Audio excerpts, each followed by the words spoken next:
that doesn't matter anymore. Ladies and gentlemen, we have come to a point where I've been drinking.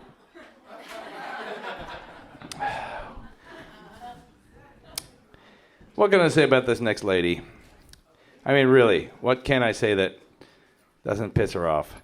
Oh, I got it. I have one thing to say. If anybody here needs to take a piss break, now would be the time. Ladies and gentlemen, I'm kidding. Would that be the worst fucking intro for a person ever? Well, that's all I wrote. Ladies and gentlemen, how about a hand for Carey, Denise?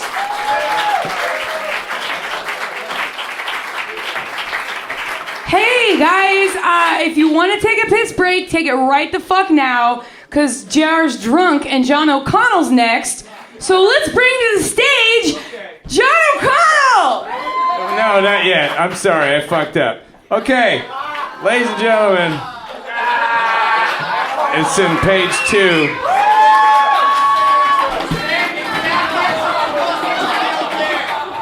Can I get a shot? Can I get a shot? Oh!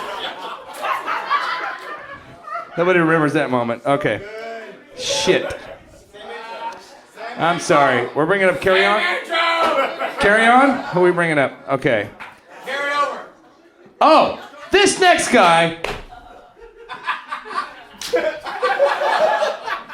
This next guy started his comedy career at the Velveeta Room and has continued to do shows since that first day back in 1988. Anyway, some people don't know when to quit. Which is good, because today he is a writer for Ron White, Tater Salad. Now, if he would have just concentrated on writing his own jokes, who knows where he'd be today? John O'Connell.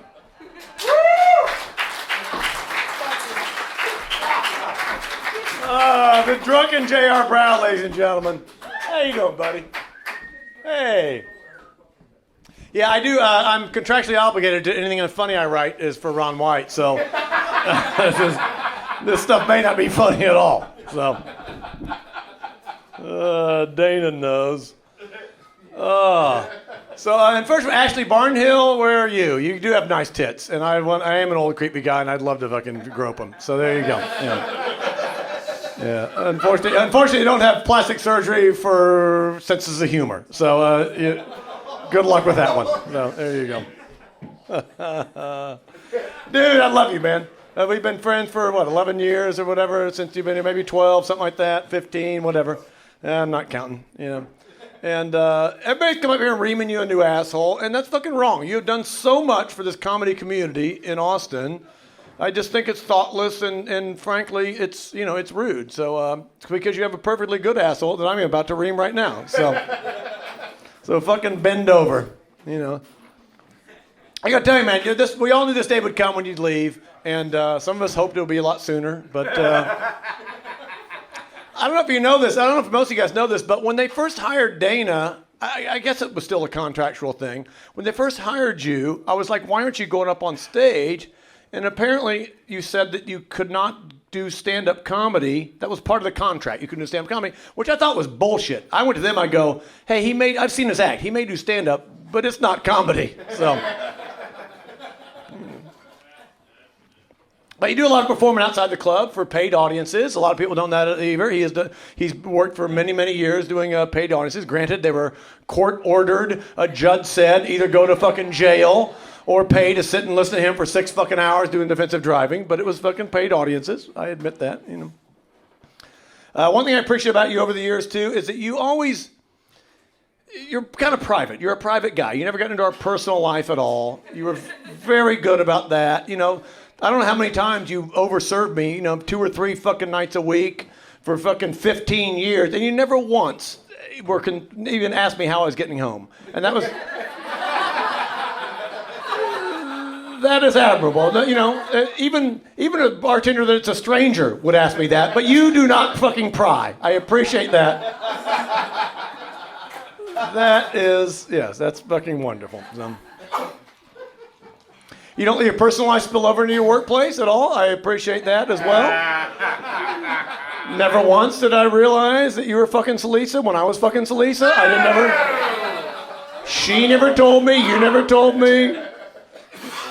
You were always very good at that. You're moody though. I don't know if you guys know this about Dana, but you had a temper. You do. Yeah. One time I saw you you were so fucking in such a shitty mood one night you pissed in your own drink.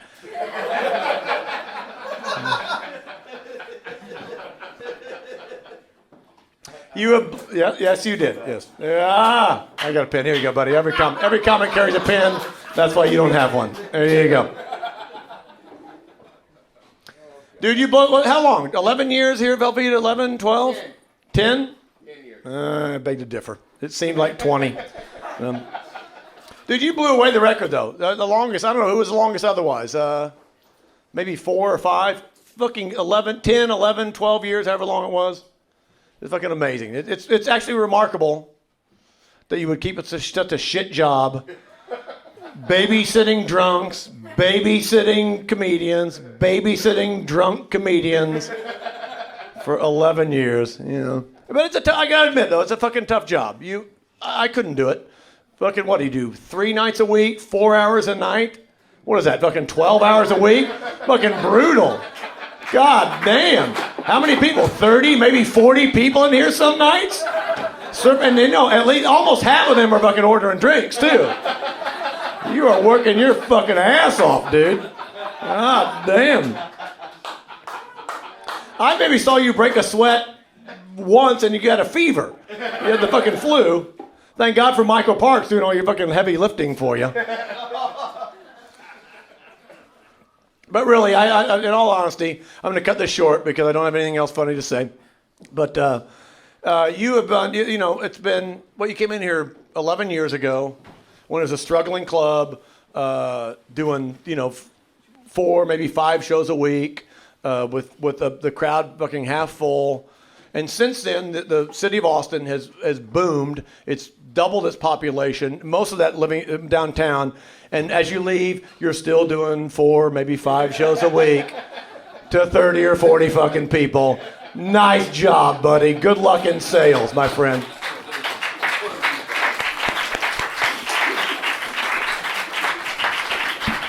John O'Connell, ladies and gentlemen. My old roommate in college. No, I'm kidding. I never went to college. He actually was my roommate in L.A. And I figured out John O. And if you think of yourself as a turkey, we just go. Like he used to get on the phone and I would be in one room and he'd be in another, and this is when he was like trying to get a signal. He would just be like, well, here's what I do. Here's what I do. Here's what I do. Here's what I do. I get on 405. Here's what I do. Here's what I do. Tell you. I'll get on 101. See him looking at me now? He's trying to tell me what he'd do. Here's what I do. Here's what I do. I'd say something funny. I would have said the same thing when you were up here, sir. All right. John O'Connell, ladies and gentlemen. Come on. I flipped the switch. I've been drinking a few Lone Stars, and I apologize, Dana, but that wasn't because of your pour. I guarantee you that. Nothing? Nothing? Really? You're just ready for this to get over? Okay. Thank you, Dana. What can I say about redheads? When I think of redheads, I think of Nancy Reed. When I think of natural redheads, I think... All right. I can repeat what I said about her, but I'll say this about Carey, Denise. I did bring her up falsely, and I apologize. But one time we worked together in Oklahoma City, and we stayed in this condo, and she every day goes, you got any pot? You got any pot? You got any pot? Anybody got any pot? You got to get any pot? Well, no, I didn't know how to get any pot because I'm kind of responsible and I'm a homeowner and I don't want to be caught on the road with pot.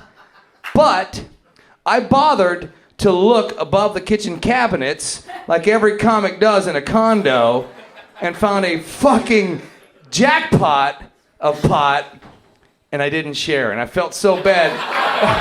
I really do feel bad for this, but I love her just the same. Please welcome to the stage my good friend Carey Denise.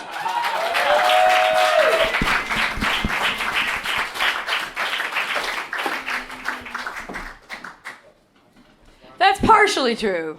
I showed up at the condo, and I maybe it was like, hey, you got any pot? And he was like, no, but you should look around the condo, because usually people hide pot here. But he had found it before I even got there and taken it, and he knew it wasn't there, and I looked all fucking week, and I never found it. And then he told me right before he got on the plane when I drove him to the airport, he's like, I have the weed, by the way. Have a nice 2 days sleeping on the sofa in between shows because you're homeless and live in your car. Velveeta room! It's so nice to be back here. The bathroom still smells like a dead hooker. I guess Dana's just gonna leave her there. I hate these things. I love watching these things, you guys, but I hate being a part of them. And I remember like the first Fight Club, like way back when people finally stopped saying I wasn't funny and just called me a whore. Like I was so proud. I've been out of the loop for a little while, but when I heard that Dana was leaving, I got different stories. I first heard that he got fired, and then I heard that he was stepping down because he's gonna go sell air conditioners or some shit like that. I'm gonna choose to believe that you got fired because I still want to have some sort of monochrome of respect for you. When Mario invited us to this roast, I thought, well, that's kind of weird. Aren't you supposed to be roasted by people who are sad that you're leaving? But fuck it. It gave all these old comics a reason to be invited out for a weekend show. So...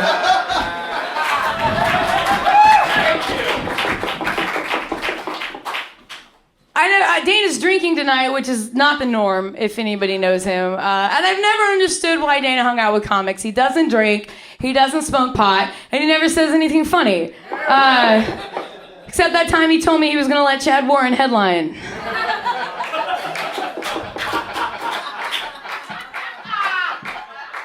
Like many of you here, Dana gave me my first paid comedy gig, so that should tell you something about his capabilities. He's leaving. Dana booked David Cole, all right? You guys, David Cole is alive. I don't know if you knew that. He's not here, but he's alive. Way back in the day, we all used to sit around and smoke pot all the time because everything's totally changed. In fact, I got fired for a little while from waiting tables here because I got caught smoking pack. Exactly. I got smoking pot in the back by Austin Jernigan. So you and I have something in common, Dana. We've both been fired from the Valve. Austin, God bless you. You're the sweetest guy in the world. There's not shit funny to say about you. But the whole thing is that me and Trey Gallion and some other people used to sit around worried about how much pot we smoked because we were like, we don't want to end up like Dave Cole. And then somebody was like, well, what about Nancy Reed? She smoked pot every day forever, and she's fine. And we kind of agreed as a group that those results were inconclusive as to whether or not she was fine. So we were still worried. But turns out, you guys, David Cole was that weak and tiny and discombobulated because he was dying from an impacted colon. He had surgery a few months ago, and he's great, so keep smoking weed. That's my whole 8 years of comedy. I've been like, fuck, I'm gonna be David Cole. But as long as I don't have an impacted colon, I'm gonna be fine. There's a lot of old schoolers here tonight. Fucking J.C. Shakespeare is here tonight. If for nothing more than to just let us know that once you go Jesus, people stop listening to you.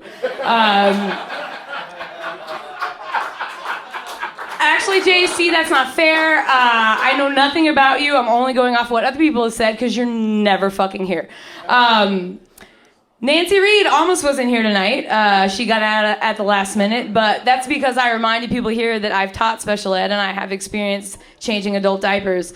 I don't mind because I've heard that just smelling Nancy's shit will get you really fucked up. So, I'm on board. People used to tell me I was going to be the next Nancy Reed, and I was like, fuck, I hope not. I want a career. But then I showed everybody by not getting knocked up or winning FPIA. So Howard Bitcher is here. No one knows who I am. No one knows who I am. Why are you mad at other people because of that?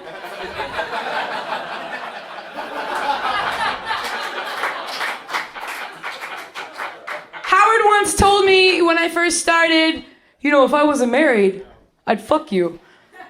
Then a few years later, he told me, no, I'd still fuck you even though you got fat. Howard, I'm here to tell you, I am not gonna fuck you, no matter how fat your wife or I get. Dale Alexander got mad at me one time for telling a joke about his wife being fat. Then she left him for another woman, and now it's hilarious.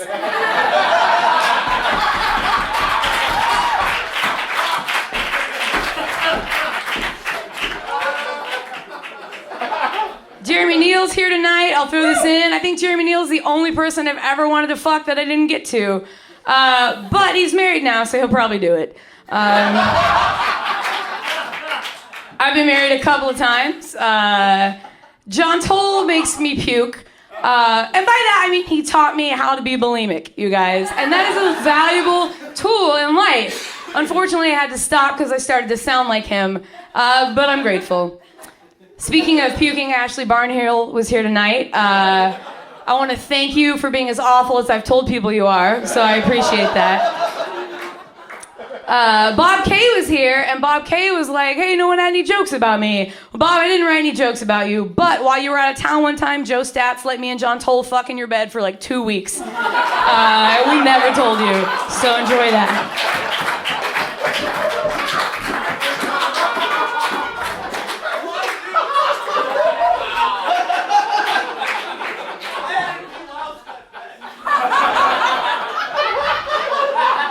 Oh, is that a thing? Good. We didn't pay rent either, by the way. Mainly because Joe gets drunk and goes, John, shut your bitch up. And we were just like, oh, well, we're not paying anything, so we'll just let him be Joe Stats.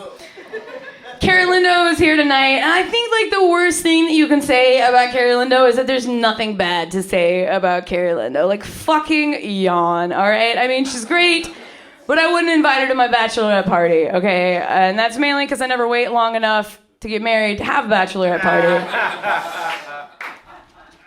I know a lot of what I'm saying is about myself, but why change anything what I do now? The truth is, this roast is great for me because I haven't been writing a whole lot lately, and that's mainly because it's hard to write anything that I feel won't offend all the other women comics here in Austin by being funny. Which is weird because they all like Amber Bixby. So I guess she's nice to people or some shit. I don't know. They're all gonna prove me wrong later, though, by taking this joke really well.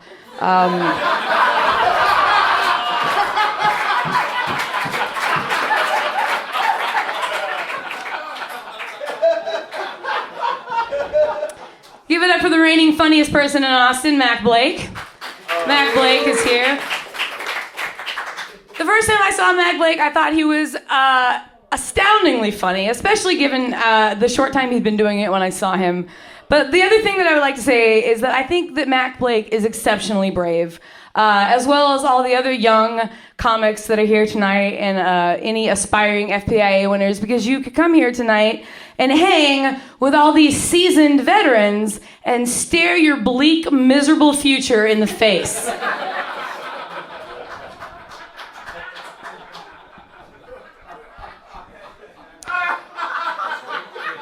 When I first started doing comedy back in the aughts, I thought Norm Wilkerson was going to be here tonight, so I wrote that joke for him. I did very little more than a shitty Mitch Hedberg impersonation. So for the sake of old times, I would like to do some comedy in the stylings of my original plan.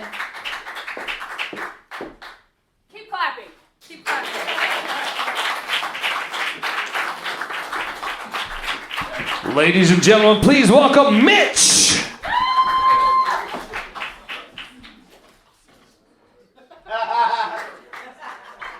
All right. Jeremy, how's my hair? Thank you. I'm a comedian, so when I think of things that are funny, I have to write them down.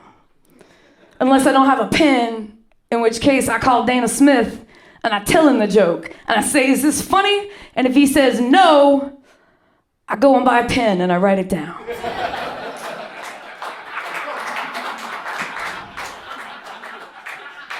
The last time I wore this costume, I was a women's size 6. Today I'm a 12. Do not try to outdrink or out-eat Jonathan Pace.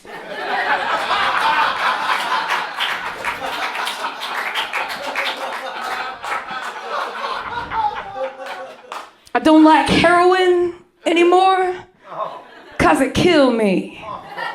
And John Raven's still alive.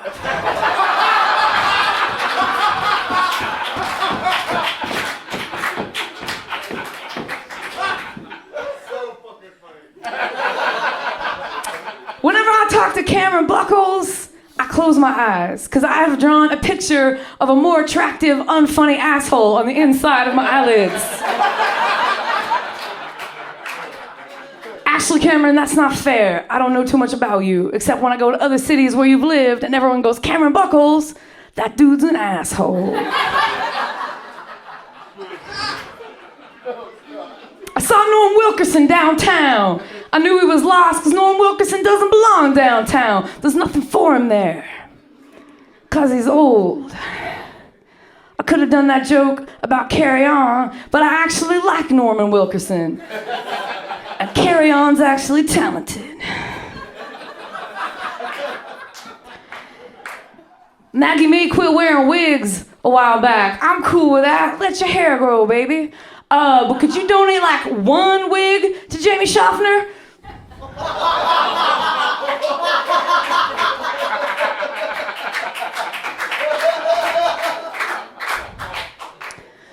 David Cole's like the father I never had, cause he's not here.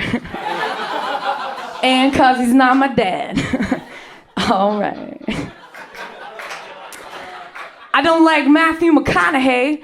He lives here, it's topical. Cause he stole this from me. All right. You could say that I, in fact, stole it from him, but that would be rude, cause I'm dead. And finally, I used to think Dana Smith wasn't funny. I still do, but I used to too.